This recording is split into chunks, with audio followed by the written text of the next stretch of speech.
Yo, ito yung follow-up review natin sa Bluetti AC60 at Bluetti V80. At meron tayo nadagdag dito na Bluetti VB200 solar panel. So 200 watts to. Mamaya papaliwanag ko sa inyo kung anong meron dito. Hindi lang ginagamit kasi to as pang brownout, ginagamit ko rin to sa mga ibang bagay, electric fan, mga PC, at kahit na TV. Wag lang sigurong aircon, hindi niya kakayanin. Yung mga bagay na ganito, ito yung masarap na i-invest talaga. Imagine mo, makakatipid ka na sa kuryente at in case na emergency, biglang mag-blackout, at least ikaw meron kang backup na ganito. Alam naman natin na may kamahalan talaga yung mga ganitong device o portable station. Pero in time, yung ininvest mo, babalik din sa'yo. Unlike kung bibili ka ng mga cellphone, hindi na bumabalik yan, nasisira, tapos nadidegrade pa yung value. Pero dito, magagamit mo ng katagalan. Sa Bluetti AC60 na portable power station natin, pumapalo to ng 27,000 to 30,000. At ang maganda dito, meron tayong warranty na 6 years kung sakaling masira yung device nyo, pwede nating pa-repair sa mismong Bluetti. At ang maganda sa device na to, kung sakaling nagka-camping tayo, meron siyang IP65 rating, dust tsaka water resistant.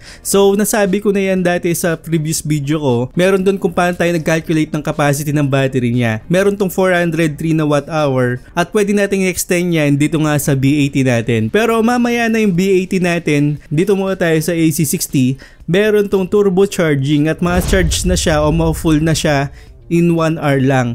Then sa battery cycle niya, meron tayong 3,000 na battery cycle. Dapat laging nasa 80% lang, wag nyong isagad sa 100% para hindi ma-degrade yung battery life niya. At pwede nating i-charge nga to sa solar panel natin, kahit sa battery na sasakyan, pwede siya.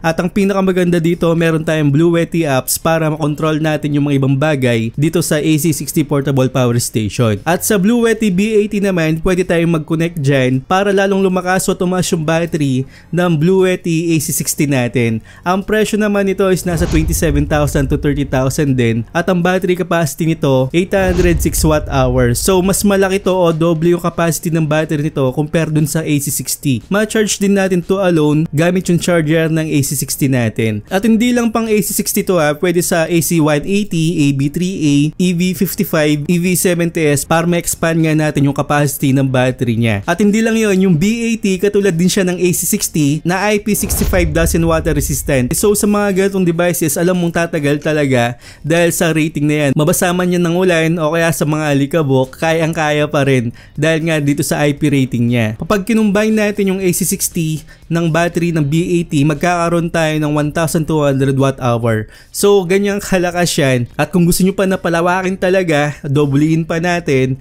magkakaroon tayo ng 2,015 watt hour. So mataas na po yan at magagamit natin ng matagal. Imaginein mo kapag yung AC60 tinarge natin, 1 oras lang, di ba? Pero dito may katagalan na siguro aabutin ng 3 oras kapag pinag-combine natin yung tatlo. Dito naman papasok yung makakatipid tayo ng kuryente dahil meron tayong Bluetti VB200 na solar panel. Hindi ka na mag-charge o kukuha ng power dito sa Meralco natin, mas makakatipid tayo lalo sa solar panel. So itong B80 tsaka AC60, pwede naman natin i-charge yan kung may solar panel naman talaga tayo. At kung sakaling magka-camping tayo o kaya gusto nyong portable na panel talaga, pwede itong VB200 solar panel natin na 200 watts. So malakas po to. Imagine mo kapag maganda yung araw o mataas yung sikat ng araw, lalong-lalo na ngayon mainit na naman, no? Papalo talaga siya ng ganyan.